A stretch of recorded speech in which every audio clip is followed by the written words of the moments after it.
guys, kakain tayo ng balat kasi wag tayo dito sa kwarto ni Tita. Tapos magkalit-kalat tayo. Okay. Bye-bye! No, tonto. Ayun ko lang si Mama. Guys, kung ganyan lang kayo, wag na kayo mag-ganyan. Yan pala ako makakatikman. Ay, hindi pala. May naisa na ako natikman na sisiw. Sarap! Sarap ng sisiw. Gusto mo yung ihin ko? Kinain. Dito sa yung dilaw. Kakatutbrush ko. Hindi ako dito tutbrush. Huh? Nakabukos ako.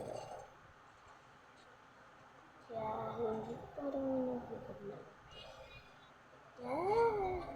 Si ano pala ang suot ko. Nasa tayo.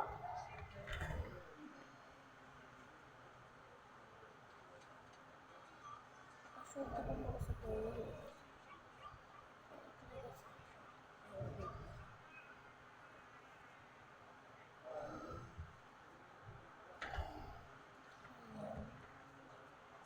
Wala. Pwede mo ba?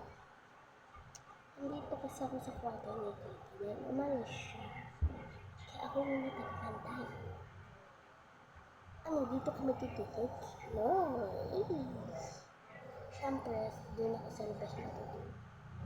Kasi, tagapantay lang ako pag muna. Kasi may tagabantay rin dito pag tuwing umaga. Pag tuwing gabi, kasi umaalis na siya agad. Hindi, pagdating ko sa school, kasi minsan din naman agad pumupunta dito si EJ Boy. Kasi, mag-practice sila.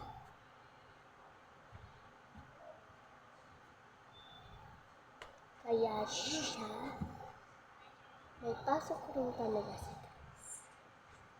Kaya sana ako ngayon sabihin, thank you.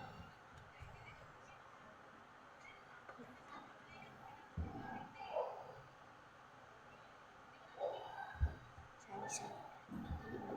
Siya!